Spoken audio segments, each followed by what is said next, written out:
I never thought blood could turn so cold. The day we buried my father was the day my entire family decided I no longer belonged to them. This is the story of how grief turned into war. My father wasn't a perfect man, but to me, he was home. His name was Marcus James Carter, a black man in his late 50s with warm brown skin, soft, tired eyes, and a smile that always arrived slow like it needed permission to bloom. He wore old mechanic overalls most of his life, grease in the nail beds he could never quite scrub out, and a baseball cap turned slightly crooked like it belonged there. And me? I was Aaliyah, his daughter, 26, soft-hearted, quiet, gentle in a world that is not kind to softness. People say children are shaped by what they see. I was shaped by the sound of my father breathing. Calm, steady, present. Some kids grow up hearing shouting.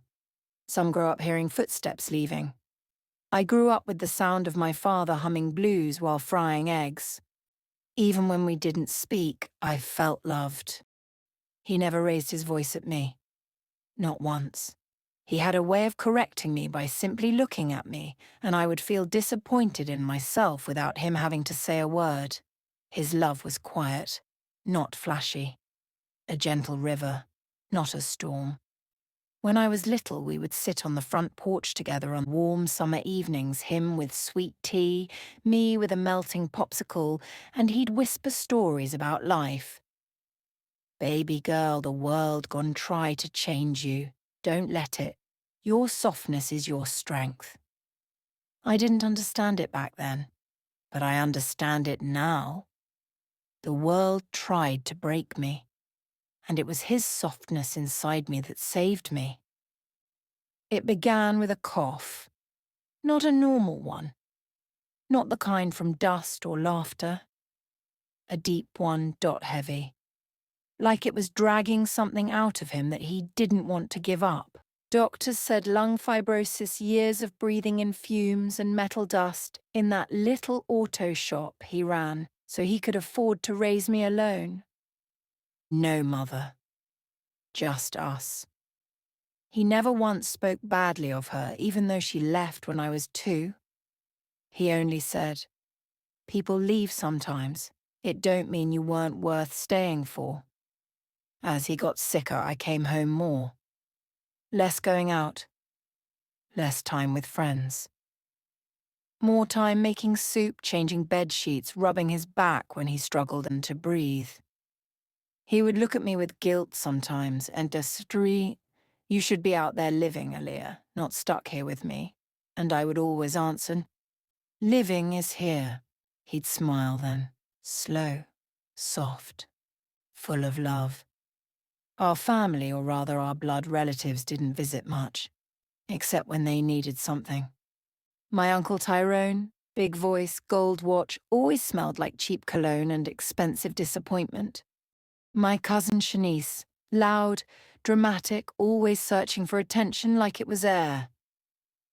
They'd show up saying, "We just checking on Big Bro." But he and I both knew they were looking around the house, counting things, dreaming about what they'd claim. My father saw it, but he still let them in, because he believed in love. He died on a Tuesday. The sky was too bright for grief. Birds were still singing like nothing changed. I was sitting beside him, holding his hand, watching the way his chest rose slower and slower. He didn't fight death. He greeted it. He squeezed my hand gently to his last strength. "Aaliyah, listen to me." I leaned close, tears already falling. "I love you, I always did. And I am so proud of the woman you became. Don't let this world make you hard, you hear me?" I nodded, choking on my own sorrow. "Daddy, please." He looked at me with calm eyes. "When I'm gone, they gon' come for what I gave you. But remember, I gave it to you because you gave me life when mine was fading. You earned it, not by blood, but by love. A tear rolled down his cheek. I pressed my forehead to his. His breathing slowed. Once, twice, then stopped, and the world went silent. The funeral was small, just like he would have wanted. I wore a simple black dress. No jewelry, no makeup. I didn't need anything. My grief clothed me. But my family? They came dressed like they were attending an awards ceremony. Shanice's lashes were so long, they cast shadows when she blinked. Tyrone wore a suit that seemed too expensive for a man who never worked steadily a day in his life. They cried loudly, performative, dramatic, almost theatrical. People whispered, "Look at how much they loved him." But I knew better. The choir sang, "Take my hand, precious Lord." My father's favourite, and I held onto the casket. My body shook. I couldn't let go. Because letting go meant accepting he was gone. While I cried quietly, they watched me. Not with empathy, but with calculation. Like wolves watching meat. 3 days after the funeral, the lawyer called. His office smelled like polished wood and old paperwork, quiet, professional, almost sacred. The kind of room where truth has weight. I sat in a simple chair, hands folded tightly in my lap. My eyes were still swollen from crying. My voice was barely there. My body felt hollow like grief had scooped me out from the inside. Tyrone walked in laughing about something on his phone. The man had just buried his brother and he was laughing. Shanice strutted in behind him, gum popping loud, perfume choking the air, heels clacking like she was walking a runway. They didn't look sad. They looked ready. Ready to take. The lawyer cleared his throat. "We're here to finalize the reading of Mr. Carter's last testament." I held my breath. He opened the folder. The room grew still. Mr. James Carter leaves his home, vehicle, personal belongings, and financial savings to his daughter, Alia Carter. Silence. A silence so heavy I could hear their hearts beating. Not from sorrow. From rage. Tyrone's face changed instantly. His smile dropped. His eyes narrowed. His jaw clenched tight like it might crack. He leaned forward, voice low and shaking. "Run that back." The lawyer repeated the same words. Shanice scoffed so hard she nearly choked. "This some bull ain't no way. Ain't no way he left everything to her. She a child? She ain't even know him like we did." My stomach twisted. I spoke gently because softness is my nature. I was with him every day. I took care of him. Tyrone's voice exploded like thunder. "Shut your mouth. You think you better than us. You think you earned something. Girl, you ain't done nothing but sit in this house and play nurse. That ain't work. That ain't loyalty. That's pity." My heart slammed against my ribs. I whispered, "I loved him." Tyrone slapped the table so hard the pens jumped. "You manipulated a sick man. You brainwashed him. This house belongs to the family, not you." My hands trembled, but the lawyer kept speaking. "The will is legally sound, signed, witnessed, verified." Shanice laughed, but not from humour. From disbelief. The kind that masks hatred. She leaned close to me, too close, her voice dripping poison. "You gon' regret this, I promise you that." And in that moment, I knew grief was no longer my only enemy. It started on a Thursday. Cloudy skies. Still air. The kind of day when the world feels like it's holding its breath. I was folding laundry some of my father's shirts I still couldn't bring myself to pack away. when I heard car door slam. Multiple. I looked outside. Tyrone. Shanice. Two men I didn't know. Big, broad, the kind of men who don't come to talk. My heart dropped into my stomach. They didn't knock. They walked in like they owned the place. I stepped forward, voice shaking. "What are you doing here?" Tyrone didn't answer. He went straight to the living room and started disconnecting the TV.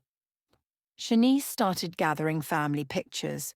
One of her men unplugged lamps, another rolled up the rug. I ran to them. "Stop, you can't take that." Shanice turned slowly, smiling like a demon in lip gloss. "Everything in this house is family property. You don't deserve any of it." I felt like a child again, small, powerless, frozen. I tried to grab a picture of my father holding me when I was 3. Tyrone snatched it out of my hands so fast my fingers burned. "You ain't no real Carter. You just his obligation." My knees weakened. I dropped right there on the floor. My fingers dug into the carpet. My chest crumpled. I couldn't catch my breath. Tears streamed down my face, silent, violent, uncontrollable. Shanice walked right past me. "Cry all you want, you ain't keeping nothing, we taking it all." The men carried everything out while I sat there on the floor collapsing. Not because of the furniture, but because of the cruelty. Because people I shared blood with had no love for me at all. That night, the house was quiet in a way that hurt. No TV, no ticking clock, no hum of his old fan. Just me and emptiness. I sat in my father's favourite armchair, the only thing they didn't take because it was too heavy. And then, as I shifted, something rustled beneath the cushion. I reached under. There was an envelope. Worn edges. His handwriting on the front. For Aaliyah. My breath caught. My hands shook as I opened it. Inside was a letter. I read it slowly, every word etched into my bones. "My sweet baby girl. If you're reading this, it means they came like I knew they would. But listen to me. You owe them nothing. Not your tears. Not your explanations. Not your peace. The world will tell you family is blood. They are wrong. Family is love. And you gave me more love than I ever deserved. Stand firm. Hold your ground. I gave you everything because you gave me everything. You are not alone. I am with you in every breath you take. I love you. Always. Daddy." I clutched that letter to my chest. I cried like my soul cracked open. But this time, my tears were not weakness. They were fuel. Because love, real love, leaves strength behind. And I was done breaking. I remember the day of the court hearing like it was tattooed in the back of my mind. The sky was grey, the kind of grey that makes you feel like the world is holding its breath. I stood outside those big courthouse doors, with my hands shaking inside my pockets, trying to keep myself together. Not for money, not for pride, but for my father. For the man who raised me, loved me, guided me, even when life got heavy. Miss Rivers, my attorney, looked at me and asked softly, "You ready?" I swallowed hard. I don't have a choice. I have to be. We walked inside. The moment I stepped into that courtroom, I felt the air change. My family, the same family that hugged me at holidays and prayed over me during hard times, sat on the opposite side of the room. My Aunt Denise sat there dressed like she was attending a banquet, Not a court hearing over her own brother's death. Burgundy suit, gold jewelry shining like she needed the whole room to see her. She didn't even look at me. Not one glance. Beside her sat my cousin Terence, legs crossed, head high, like victory was already his. The judge came in and we all stood. The case was called Estate of Marcus James Carter, Contest of Will. Then it began. Aunt Denise's lawyer spoke first. His voice was smooth, calculated. He said my father was too sick to know what he was doing, that I had influenced him, manipulated him, took advantage of him while he was dying. Me.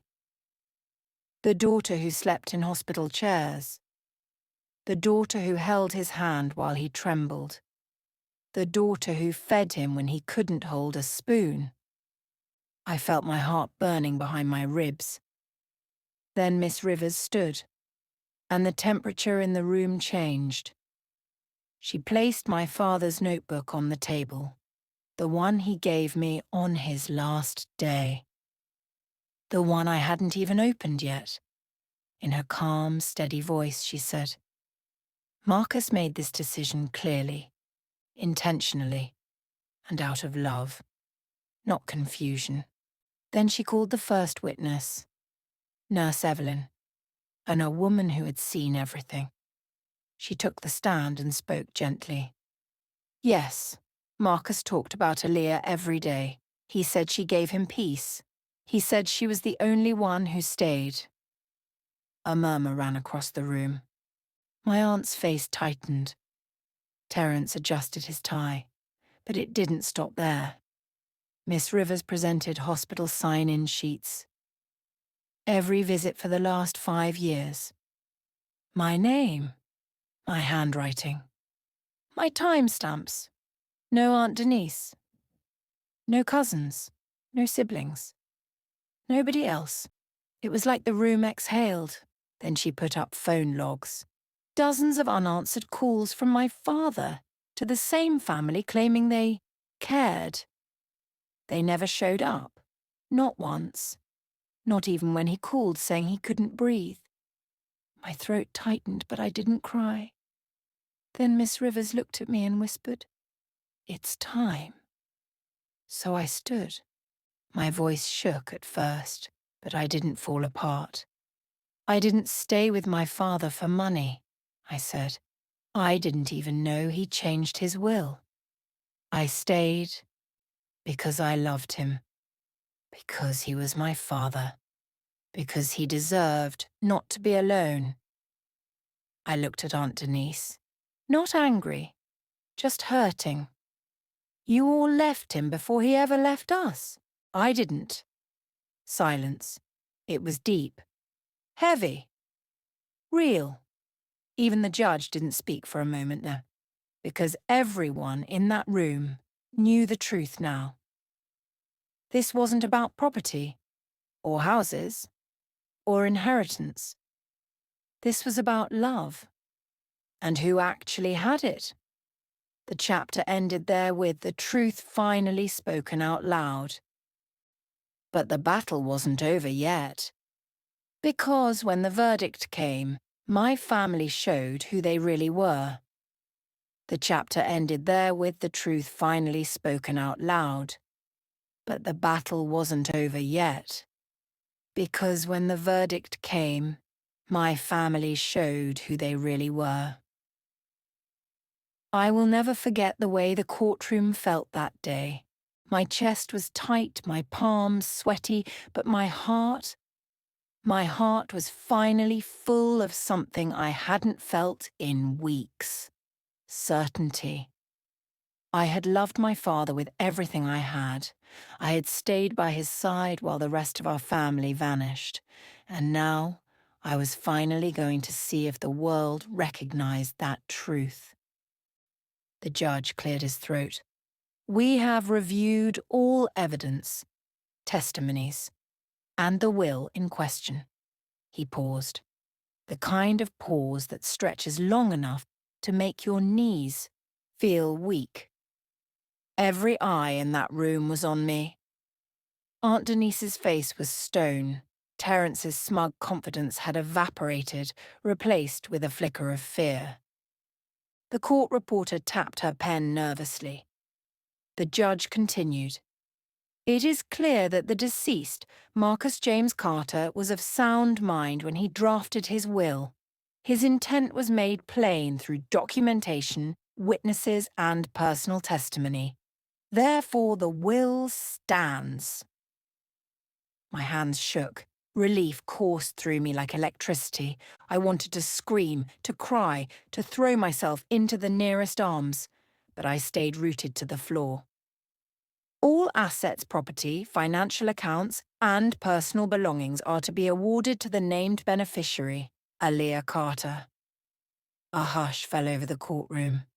Not the quiet of respect, the quiet of shock. Aunt Denise's eyes narrowed. Her lips pressed into a thin line. Terence's hands clenched. I could almost hear their hearts beating faster than their words could carry. Then Aunt Denise finally spoke. Her voice, loud and venomous, echoed across the polished room. This isn't over, girl. You think you can just take what belongs to the family? I took a slow, steady breath. My voice was calm, soft, unshakable. It does belong to me. He gave it to me because I was there. I showed up. I stayed. I loved him when you didn't. That's what makes me family. Silence. Deep, suffocating silence. Then the judge banged his gavel. This court will not tolerate threats. Case adjourned. As the courtroom emptied, I stayed in my seat a moment longer, gripping the leather notebook my father had left me. I could still feel his presence, whispering courage into my ears. Outside the courthouse, the sunlight broke through clouds, warm, promising. The wind brushed my face, almost as if my father were there, ruffling my hair, telling me, "You did good, baby girl." For the first time in years, I allowed myself to cry, not because of loss, but because of victory, love, and justice. I didn't just win a will that was legally mine. I reclaimed my father's love. I reclaimed my voice. And I finally, truly, reclaimed myself. Aunt Denise and Terence walked past, their silence louder than words. I didn't look at them. I didn't need to. I had my father's blessing. I had his memory. I had me. And in that moment, I knew I could face anything. Because love, real love, always leaves you with strength. After the courtroom battle, the world felt quieter. Not empty, not lonely, but like the air itself had cleared, finally letting me breathe. I remember sitting on my father's old porch the first evening after the verdict. The sun was setting, painting the sky in streaks of orange and purple, and for the first time in years, I felt peace. I held the leather notebook he had left me. Every page smelled faintly of him, old leather, ink, warmth. I ran my fingers over the handwriting, reading his words again and again. You are my heart. You are my strength. Stand firm, baby girl. It wasn't about the house, the money, or the estate. It was about everything he had given me in life: love, wisdom, courage. I spent the following weeks slowly reclaiming my space. I repainted the walls, rearranged the furniture, and hung pictures of us, just him and me, smiling in moments no one else could understand. People asked me how I was feeling about my family. Some suggested revenge, some suggested closure meant forgetting. I laughed softly at that. Closure wasn't forgetting. Closure was understanding the truth and embracing your own heart. I started visiting community centres, telling my story. Not the story of inheritance, but the story of love, loyalty, and strength. I told young girls how it felt to be invisible to those who should care, and how to find your own power, even when the people who share your blood try to break you. I learned that healing doesn't come in a day. It comes in moments, making breakfast alone, taking a walk in the park, laughing without guilt, crying without shame. Healing comes in the quiet whispers of your own soul telling you, I am enough. I am loved. I am strong. Sometimes I still think about Aunt Denise and Terence, about how easily people let greed and jealousy guide their hearts. But I don't hate them anymore. I feel pity instead, for people who will never know what it's like to love selflessly the way my father loved me. I now live in the house my father left me, yes. But it isn't the walls that matter, it's the life inside them. I cook, I laugh, I cry when I want, and I remember him every day. I realized that life will always throw storms your way. People will try to take what you value, question your worth, and break your spirit. But if you stand firm, anchored in love, no one can steal your soul. I am Aaliyah Carter. I am my father's daughter. I am strong. I am loved. And no one can take that from me. Even today, when the wind ruffles my hair on the porch, I hear him whisper, "You did good, baby girl, you always do." And I smile, because finally, I believe it too. Not everyone with your last name wishes you well. Sometimes the people who share your blood are the first to betray you. But love, real love, leaves evidence. Have you ever been betrayed by your own family? Tell your story below. Someone needs to hear it.